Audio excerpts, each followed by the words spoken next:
Bye.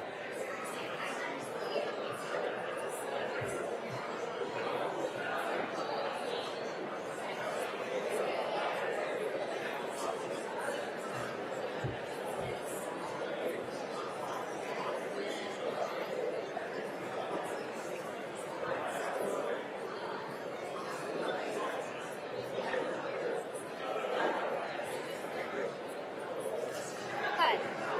Not without me. I gotta get a map. You want one? That one. Thank you.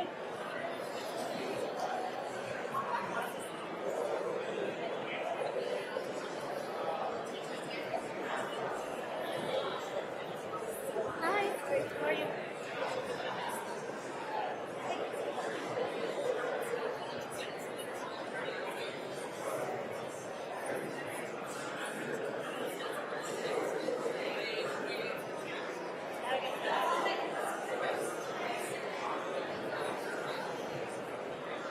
Just magically.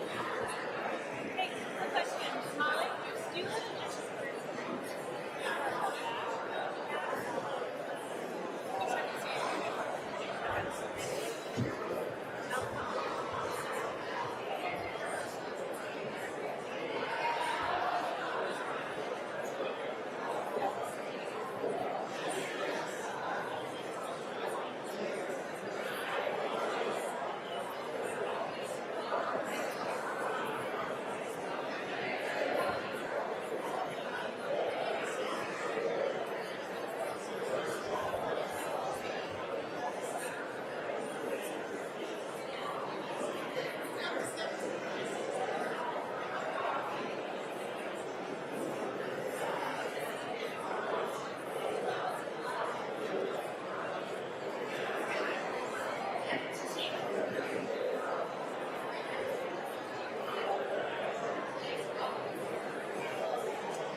Speech wants to be by the governor. Okay, I'm gonna go double check the Senate.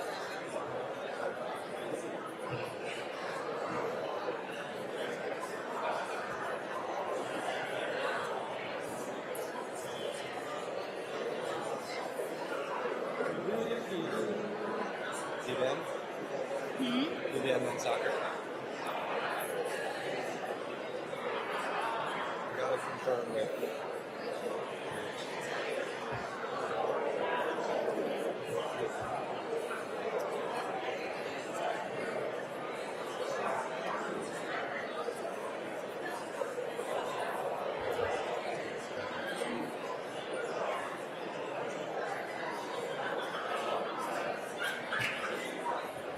Sure, no.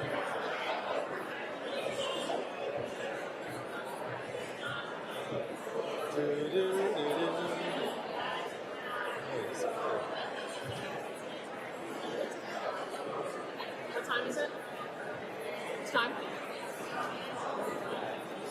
Will members and guests kindly take their seats? We are about to get started.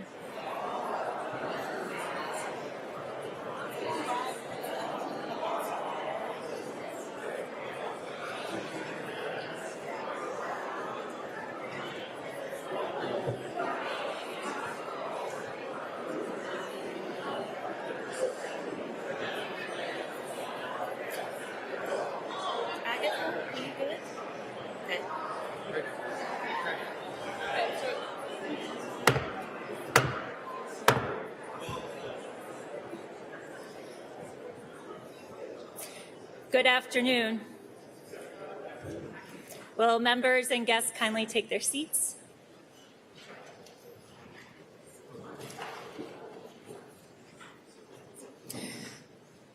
Madam Sergeant at Arms. Madam Speaker, would the members kindly please rise?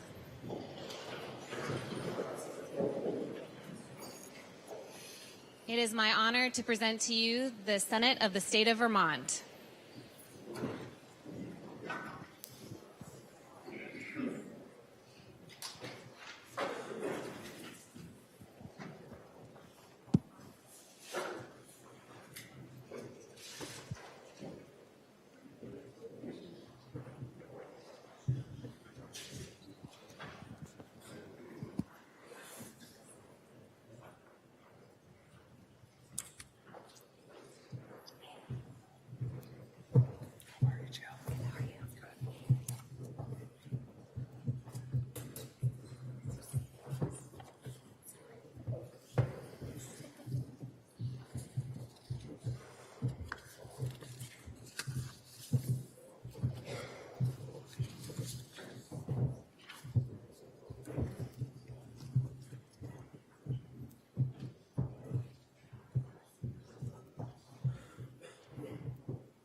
This joint assembly is convened pursuant to the provisions of JRS 7, which the clerk will now read.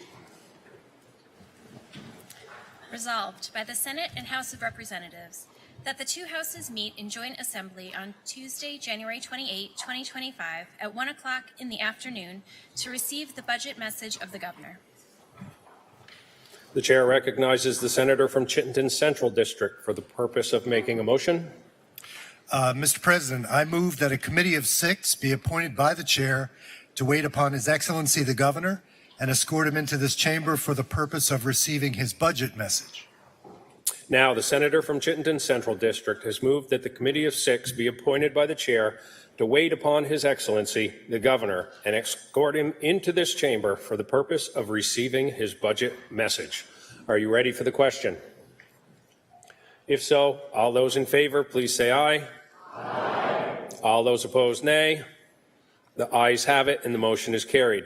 The chair appoints the member from Middlebury, Representative Schy, the member from Brattleboro, Representative Kornheiser, the member from Chittenden, Representative Harrison, the senator from Washington District, Senator Perchlik, the senator from Washington District, Senator Cummings, the senator from Chittenden Southeast District, Senator Lyons. Will the committee please assemble and perform the duties assigned to it? The joint assembly may be at ease. And yes.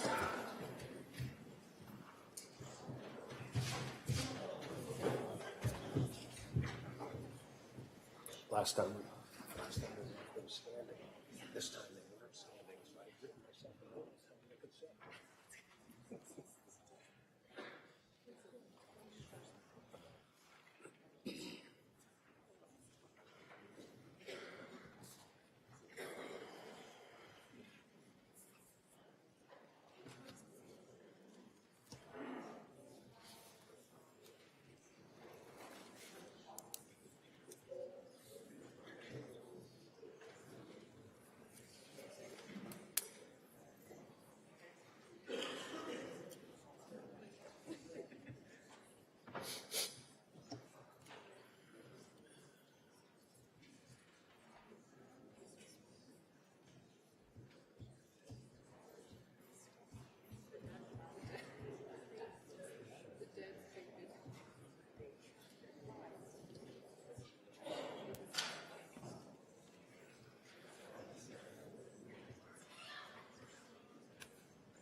Mr. President, Madam Sergeant at Arms. would the members please rise?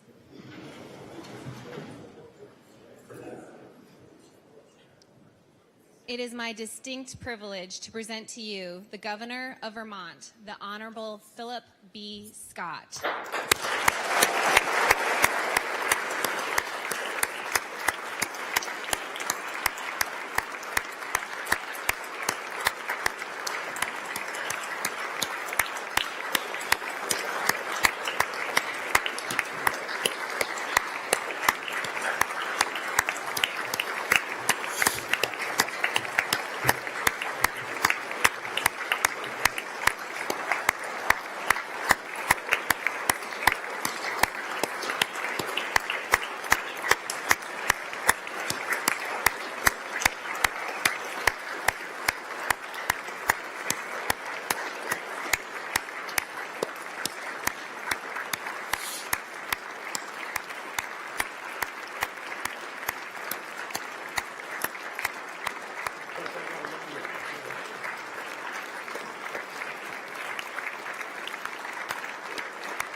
It is now my distinct honor to present to you the Governor of the State of Vermont, the Honorable Philip B. Scott.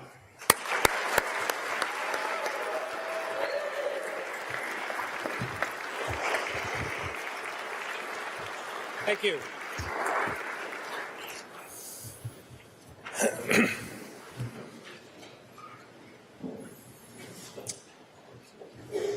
Mr. President, Madam Speaker, members of the General Assembly, honored guests, and fellow Vermonters.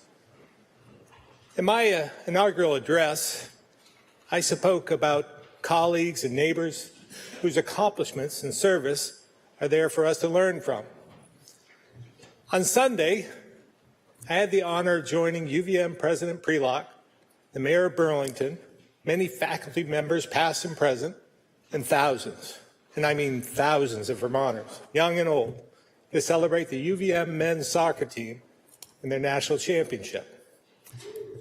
I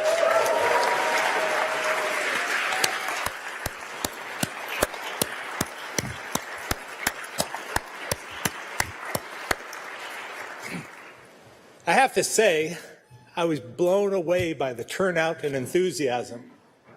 And Jeff Schulman and Krista Balo from the athletic department deserve all the credit. It was very well done. It was truly a wonderful moment of pride for UVM and our state, but most importantly, for an exceptional group of players and their coaches. You see, I've learned throughout my life, whether in work, politics, or racing, that the team is always more important than the individual. There's something special that comes from true team chemistry, which allows us to accomplish so much more than we could ever achieve alone. Their coach, Rob Dow, spoke passionately about the team's three pillars: hard work, discipline, and dedication to one another, principles that brought them success. I've spoken a lot about our desperate need for good role models, and Rob has proven he's one of them. At a time when many seem to have forgotten how to treat one another, we must strive to do better and remember our kids are watching and want to be just like us. The way the team carried and conducted themselves has been inspiring. They've represented Vermont with confidence and class. In fact, in 1 week's time, they made such an impression on James, their bus driver from North Carolina, who carted them around for the tournament, that he took it upon himself to make the 17-hour drive with his family to celebrate this weekend. That says a lot about the team and James. Hard work, discipline, and dedication. another example for us to follow as we take on big challenges this session.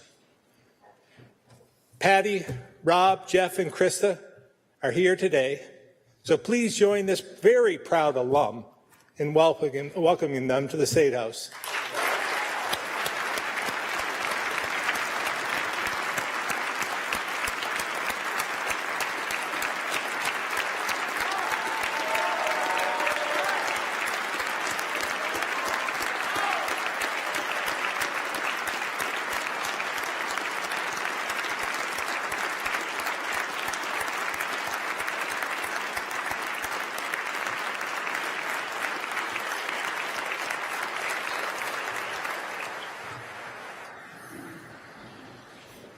Now for the hard part.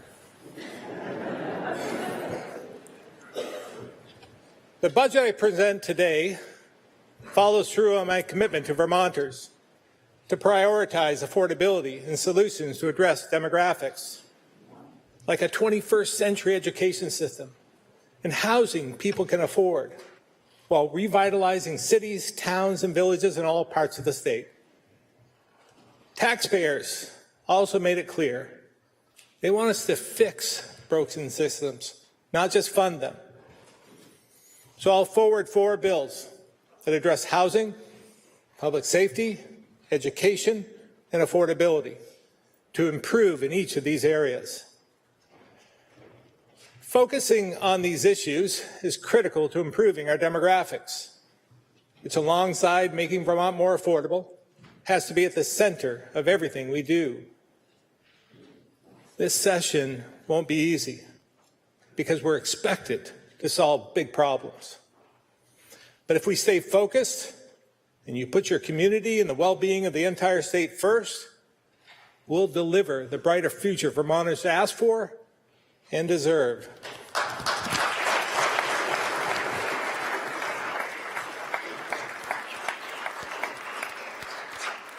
In total, across all funds, I'm proposing a $9 billion budget. It doesn't raise taxes or fees and invests to grow our economy, make Vermont more affordable, and protect the most vulnerable.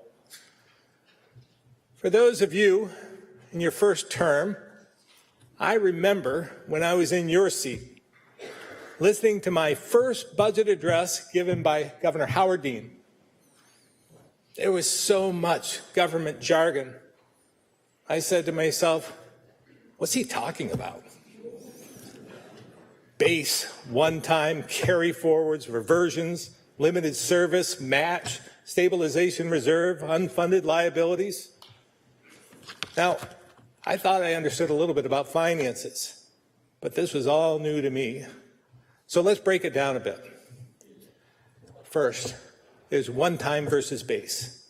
One-time is exactly what it sounds like. It's money we only expect this year, so we can't count on it in the future. We need base funds for that, which is ongoing revenue to pay for core operations. And we have to be strategic when deciding between the two. For instance, we've got a lot of cash right now, about $1.6 billion, mostly due to the federal money that came our way after the pandemic. Now, don't get too excited because all that money is dedicated to infrastructure. But in the meantime, it generates a lot of interest, about $60 million this year alone. That money, however, continues to go out the door. So the revenue from interest will subside, meaning we can't count on it forever. The same goes for our pension funds, which are also doing pretty well these days due to a healthy market. But we can't believe our own magic because recently I heard from someone in the finance world who said, don't confuse a bull market with brilliance. Think about that. Next, for emerging needs, we can make changes to last year's budget in what's called the BAA, the Budget Adjustment Act. On our side, we've kept this proposal pretty lean and clean this year. The only item you might consider new is $10 million to give AHS flexibility for urgent needs in the healthcare system. we decided to transfer the remaining surplus revenue to make investments in the fiscal year 26 budget, which I'll talk about shortly. Then there's the capital bill, overseen by the institutions committees. They consider investments we want to make for capital projects like courthouses, state police barracks, state parks, water, sewer, and stormwater utilities, as well as priorities like housing. Think about this as an investment in tangible things that last a while, because this is borrowed money that's paid back over a long period of time. This year, the Debt Affordability Committee suggested we reduce borrowing. So my bill proposes $100 million over 2 years. Then we get to the big three. There's the education fund, which this year totals $2.4 billion. And we'll talk more about that in a bit. Next is the transportation fund, which between state and federal money totals $858 million for things like roads, bridges, winter maintenance, public transit, rail, airports, and so much more. Decades ago, the T fund was flush with cash. So lawmakers diverted revenue to prop up other parts of the budget, including what's called the JTOC transfer. At one time, it moved over $45 million to the general fund, but we've steadily worked that down to around $20 million. The problem is, due to the sheer number of projects and escalating costs, the T fund now needs that money. So let's take a step toward making this fund whole by eliminating the JTOC transfer once and for all.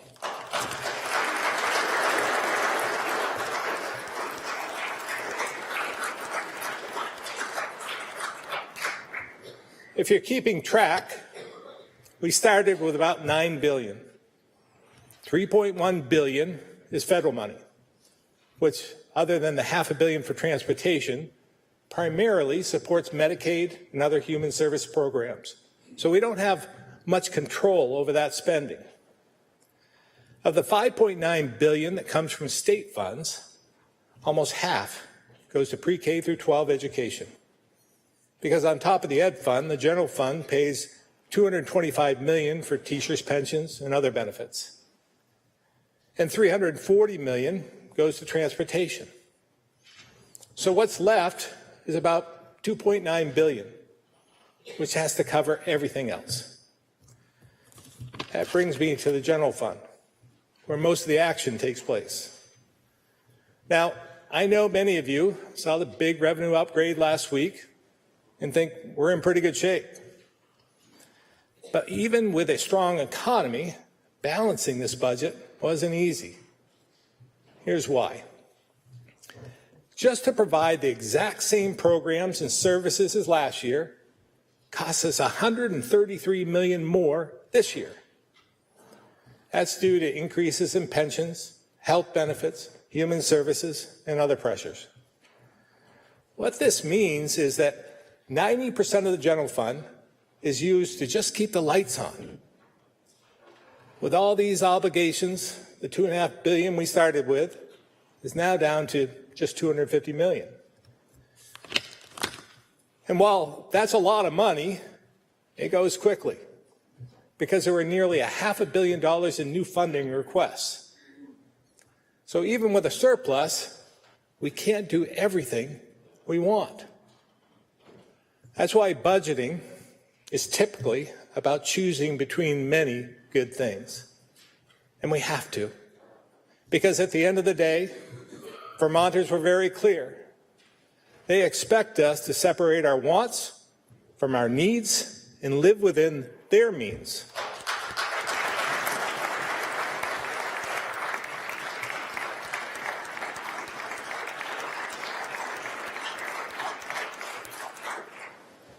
That starts with housing, where it's too hard and too expensive to buy, own, or rent. The data tells us we need over 7,000 units just to keep our head above water. With the lack of supply, it's no surprise that a quarter of renters spend half their income on housing, or that the median home price increased by 43% in just 4 years. Now, for those of you who might not see the need or aren't sure about having more neighbors, think about it this way. More housing can help pay for schools without adding to your property tax. More housing for workers keeps employers in business, brings in more revenue. It gives families financial security that can improve health and public safety. And it can brighten neighborhoods and revitalize downtowns. This is what we can achieve because it's not just about units. It's about community and opportunity.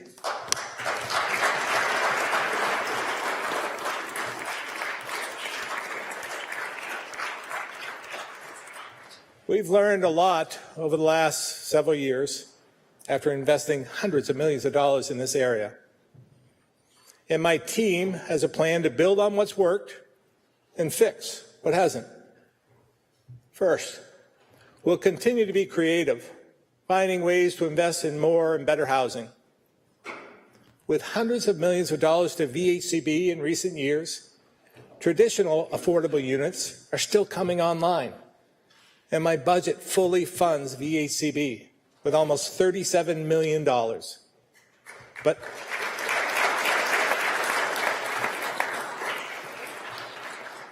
these partners can't solve this crisis on their own.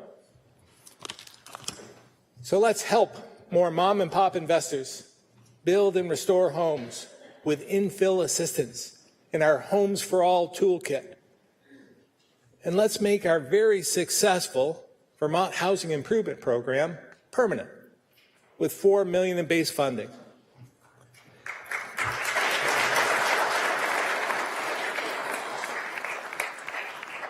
These VHIP units come online faster and at a fraction of the cost of other programs. They also lift people out of homelessness. Take the couple my team recently met in St. Johnsbury, who transitioned from the shelter at Moose River to a VHIP unit downtown, where they're back on their feet and within walking distance to their jobs. That shelter, by the way, was stood up by VHCB in our Housing Opportunity Program. So we're giving that program another $3.3 million and $2 million more to HS for emergency shelters. But if we want to get ahead of this, we also need to keep people housed. And our mobile home improvement and repair program is making a big difference. So let's make it permanent with $2 million in base funding.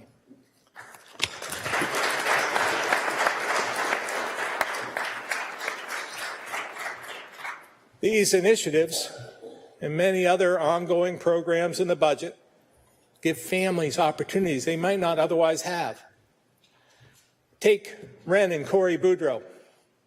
They worked for years to afford a place to raise their 4-year-old daughter in the community where Ren grew up. With help from our down payment assistance program and a MER grant that covered the foundation and site work, their mortgage payment was reduced by half, making their dream of owning their own home a reality. Next, we can do more to help restore homes and businesses in the heart of our communities. Our downtown and village center tax credits are extremely successful, and we consistently have more applicants than we can fund. So let's dedicate another $2 million for a total of $5 million a year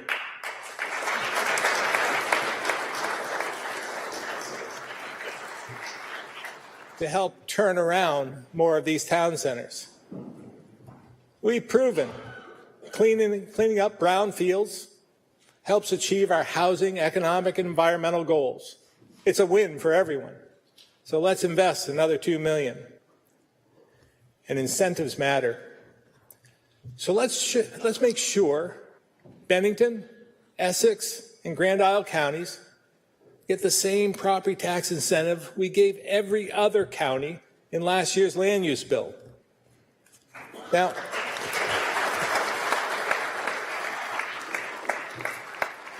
there's got to be somebody in Bennington that likes that, right? Now, my budget also dedicates over $30 million, which is among the largest one-time allocations we'll make for what's known as our hotel-motel program. But I want to be clear. This is funding, not fixing the problem. It's permanent solutions that will and are helping families across the state.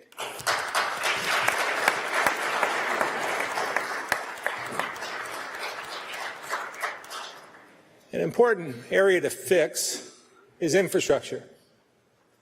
There are many projects right now with the financing and permits for hundreds of units, but the cost of water, sewer, and stormwater is holding them back.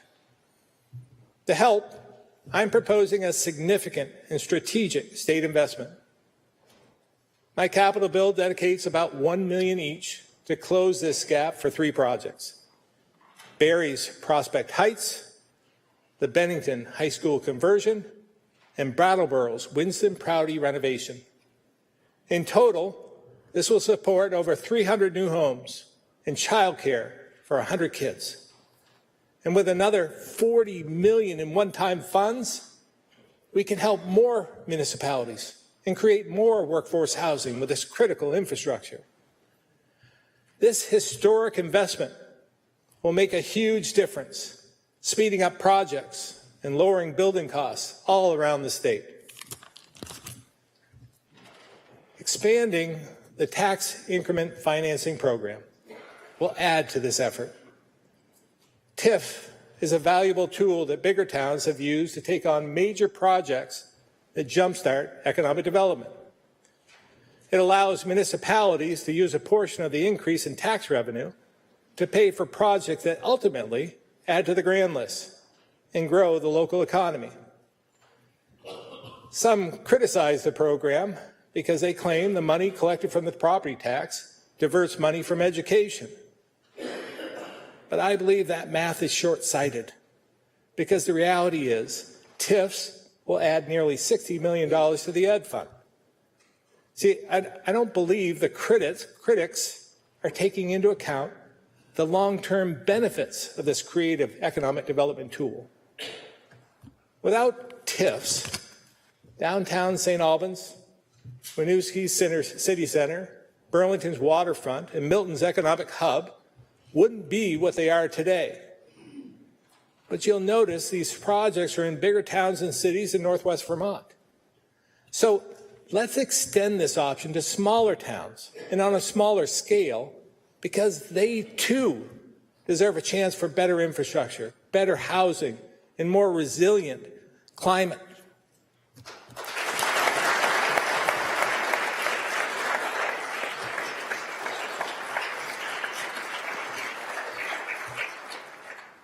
Finally, we have to break down regulatory barriers in more parts of the state.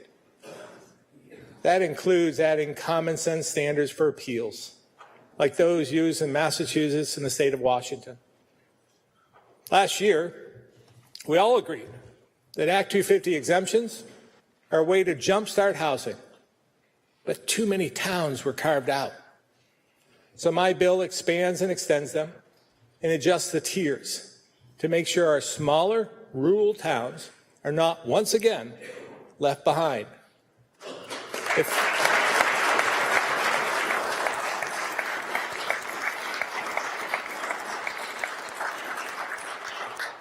If this is truly a goal we all share, we must take more steps to legalize housing so communities and families can thrive in all parts of our state.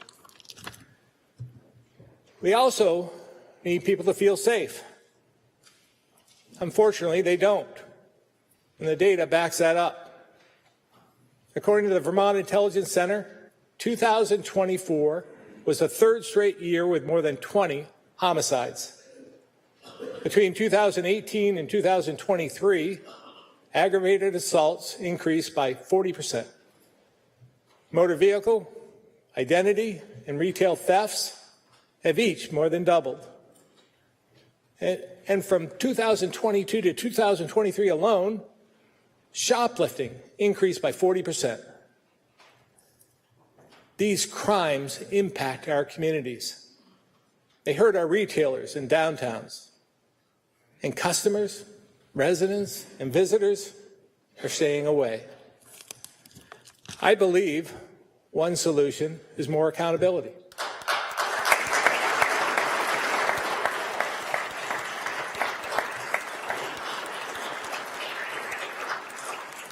Some of the laws we've passed, including some I signed, have removed consequences, especially for young adults.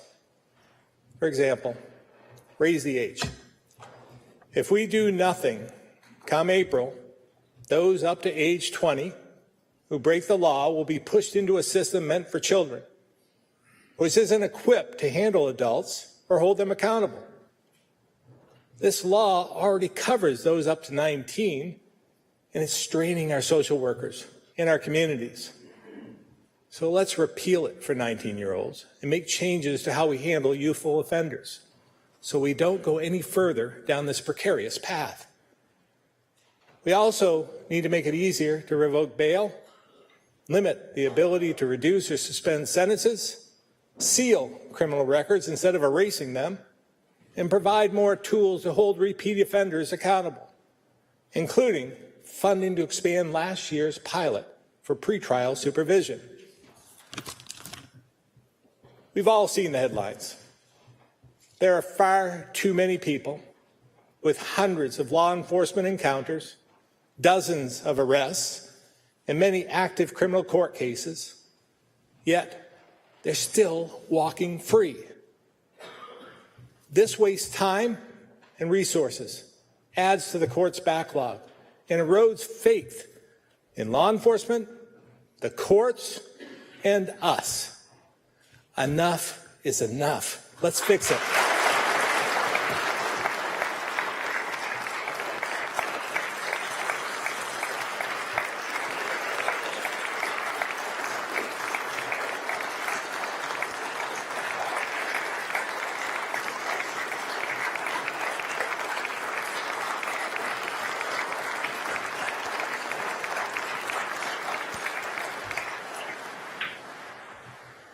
Many of these crimes and those committing them overlap with addiction and mental health issues. By retooling existing services and programs, we can provide them with immediate and long-term treatment. To get started, we'll invest nearly $1.5 million in state funds, which gets us another $1 million from the feds. The Agency of Human Services will repurpose existing beds to help law enforcement with people impaired by drugs or alcohol. We've been a leader in providing MAT, medication-assisted treatment, in our correction system, because accountability and intervention can be what people need to turn their lives around. And we can give them even more tools for long-term success by adapting the St. Johnsbury Work Camp to offer more comprehensive treatment. We can also fill gaps in recovery by creating beds, specifically for those who have relapsed and want to get back on track, as well as a new 15-bed recovery campus. By pairing this work with other programs like drug treatment diversion, stronger conditions of release, and pretrial supervision, we can offer a clear path to lasting recovery. And that's exactly what we need, because reducing the size of the addicted population is the only way to truly turn the corner on both public health and public safety.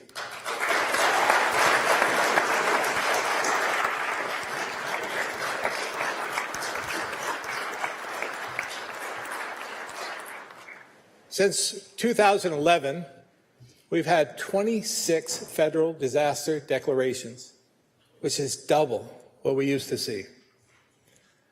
Climate resiliency is critical to adapting to this new reality, but we don't have enough state dollars to buy our way out of it. So we're working to get the most out of federal resources. We've already gotten this going in places like Richmond, Linden, and Hardwick, using some of the $85 million in FEMA hazard mitigation grants, plus $12.5 million from the state.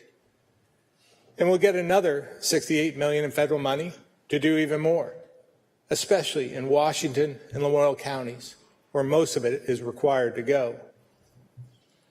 After Irene, these funds helped places like Brattleboro and Waterbury replace housing. And in Wilmington and Johnson, it helped repair and harden local businesses. This combination of federal money will be used to buy out unsafe properties, shore up infrastructure, and reduce future flood risks along rivers and streams.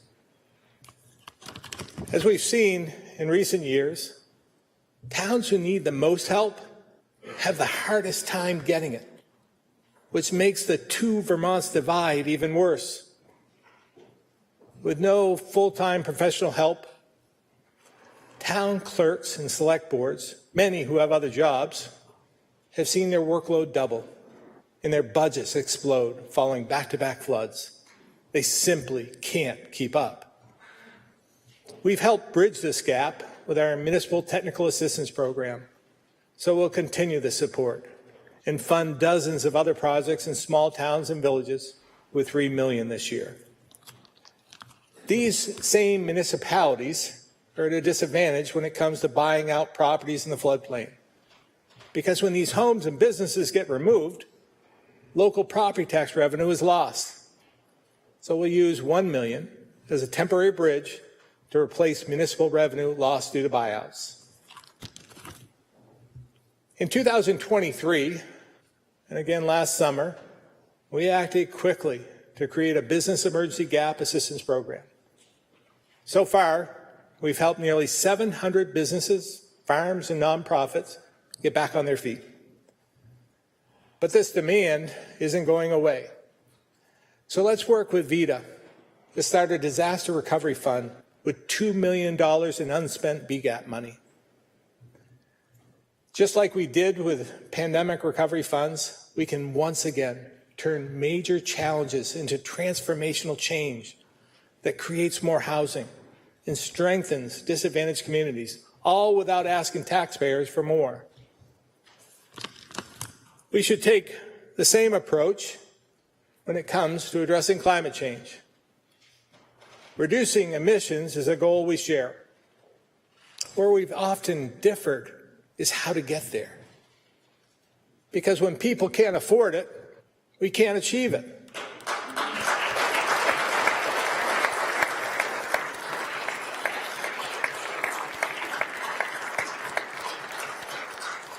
So we need to make changes to the Global Warming Solutions Act. First, we should follow the U.S. Climate Alliance when tracking our goals by accounting for net emissions, not gross. This matters because it acknowledges the role of our farms and forests. If we want to protect Vermonters, we have to remove the provision that allows special interests to sue us, which, by the way, is already happening, and it will slow down progress. And instead of working towards arbitrary deadlines we know we can't meet, I'll direct the Agency of Natural Resources to develop a practical plan to figure out what it will actually take to reach the 2050 goals and how much it will cost. This is what we did for clean water. And just like our clean water plan, we can do it without costing Vermonters more. As our affordability crisis is making us rethink how we do things in education, housing, and healthcare, we can do the same with climate. Efficiency Vermont has been an important partner in helping businesses and residents reduce the use and cost of energy. Let's capitalize on what they built by expanding their mission to include climate action and directing $15 million from the energy efficiency surcharge to reduce climate pollution. With this strategy, we can lower the energy burden and continue our significant climate investments. We also propose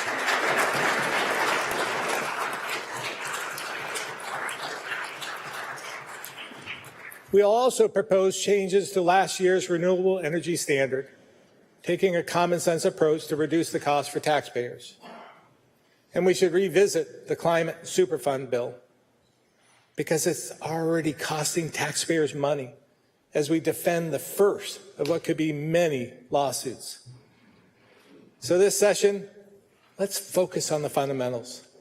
Pass climate policies with real solutions to achieve our goals, and worry less about making national headlines and more about what Vermonters can do and afford.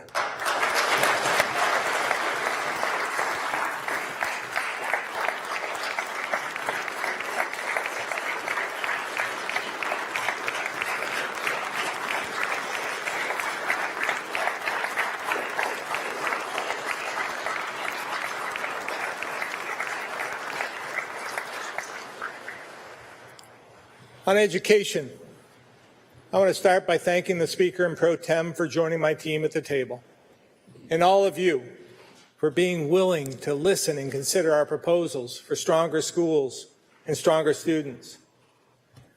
I spent a lot of time in my inaugural talking about the challenges and shortfalls in our current system. So today, I'll keep it simple. Our kids aren't getting what they deserve from the $2.4 billion we spend. Neither are teachers or taxpayers. The reason is an approach to financing that drives up costs and fuels inequity, along with a structure that's far too big for a declining number of students. But here's the good news. We have the rare opportunity to increase quality and equity across all schools, pay teachers more, and rein in costs so it's sustainable for taxpayers. As you know, we're proposing a new approach to education funding. This starts with setting a base amount that will be distributed equally for all students so that kids in Sudbury get the same quality as kids in Stowe. Here's how we do that. First, with our new higher academic standards, we'll calculate the cost to educate students. Second, we make sure all districts can provide things like early education, after school and summer programs, career and college training, and special courses like art, music, and foreign language. Third, we'll make sure all teachers, regardless of where they teach, can earn a competitive salary. Fourth, we'll add to the base for those students in districts that have greater needs, because today, not all of them are getting the extra support they should. Importantly, by reinvesting savings, we can achieve this without driving up costs. Together, we have a lot of details to work out, including how new districts could raise additional funds, and how we fold in our independent schools, which are important to us. But this is only 3,500 kids out of 83,500, so we'll figure it out. Getting this formula right will benefit taxpayers and bring a high-quality education with more opportunities for all students from cradle to career.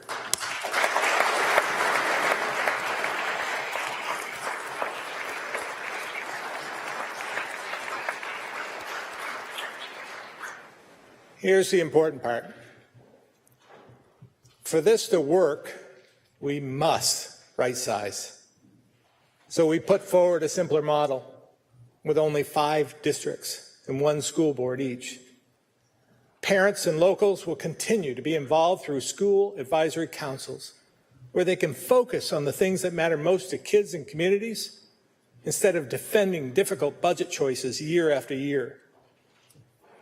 This change puts us much more in line with other states, many of which have better outcomes and most of which have lower costs.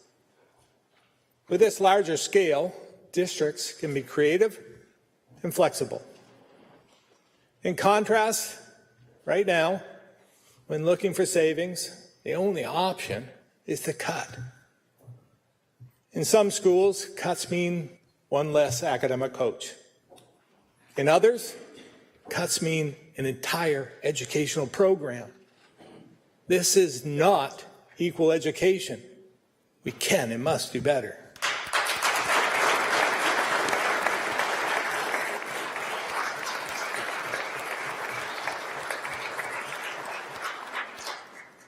We know this transition won't be easy, which is why the Agency of Education will be on the ground, helping districts along the way. And I propose $4 million to support them. We'll also take a phased-in approach, implementing this over 4 years. We'll give administrators and school boards evidence-based backstops for school and class size and graduation requirements.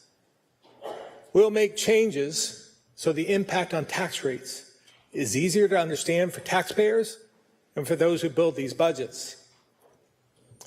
To ease the burden of some known expenses, I'm proposing another $10 million to help those schools currently dealing with PCB contamination. And my budget directs any additional surplus revenue that we could get in July to a reserve fund to support this transition along the way. The bottom line is we're committed to seeing this through with the least amount of disruption for kids, teachers, schools, and taxpayers. Now, we know there will be something in this bill for just about everyone to dislike, maybe even hate. There will be campaigns and protests from special interests. The critics say headlines will circulate in papers and online. Many community members who begged for cost savings will petition against some of this change. We know all that and more is headed our way. But even so, I can tell you I'm ready to take this on because this is our moment. If we seize this opportunity, we can offer a world-class public education for every student, no matter where they live. Build a system that attracts more families, prepare students for valuable careers, contributing to a strong workforce, and support stronger communities in all corners of our state. That's what we can achieve this session. So let's be brave together and get it done.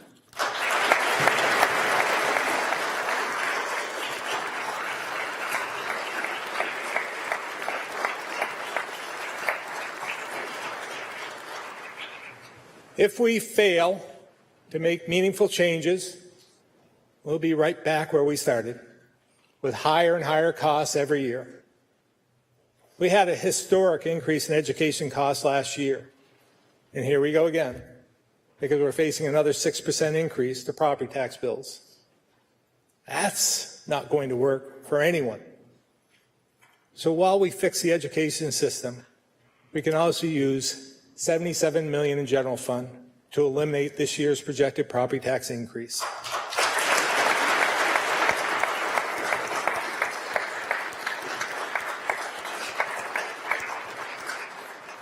But folks are hurting, so that's not enough. We should provide some much needed relief with a $13.5 million tax reduction package. Here's what it includes. As costs have gone up, those on a fixed income are hit the hardest. So we should increase eligibility for a Social Security income tax exemption. To help low-income working adults keep more of their paycheck, we can expand the earned income tax credit for those without dependents. We can cover more families with a child tax credit by extending it up to age 6. And as I've done nearly every year, I propose eliminating the income tax on military pensions, bringing us in line with nearly every other state, attracting a valuable and important part of the workforce, and making sure those who serve our nation can afford to thrive and retire here too.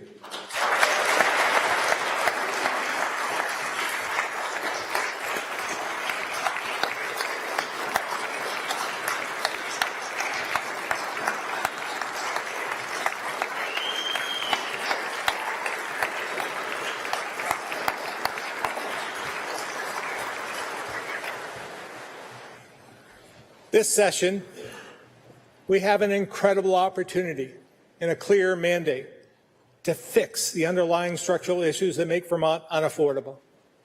and make it harder to keep and attract the workers we need. And this budget shows us what happens when we don't. Just think about this. About half of the $250 million we have at our discretion is being spent to fill gaps, not invested to get us ahead. $15 million between the budget and BAA to plug just some of the holes in health care. $30 million for roughly 1,100 hotel rooms, not services for people, because we don't have enough housing. And $77 million to shield Vermonters from an unsustainable growth in the cost of education. This is what funding our challenges without fixing them looks like. But we can change that. With this budget and common sense reforms, we can help more folks from all income levels put and keep a permanent roof over their head. We can address climate change without punishing people. We can help families feel safe in their neighborhoods once again. We can let them keep more of what they earn. We can restore left-behind communities, giving them back the pride and opportunity they once felt. And we can keep and attract the workforce and families we desperately need. As I said 3 weeks ago, we can be the ones who finally tackle these challenges head on. We can leave this place better than we found it, with a legacy that gives generations of kids, workers, families, and communities the more affordable, stronger, and brighter future they all deserve.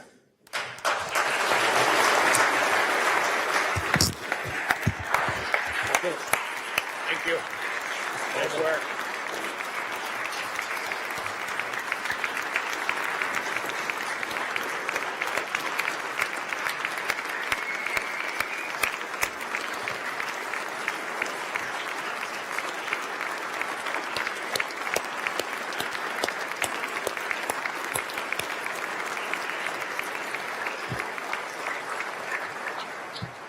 Will the committee please reassemble and escort the governor from the chamber?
The joint assembly may be at ease as we await the return of the committee.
Would the assembly please come to order?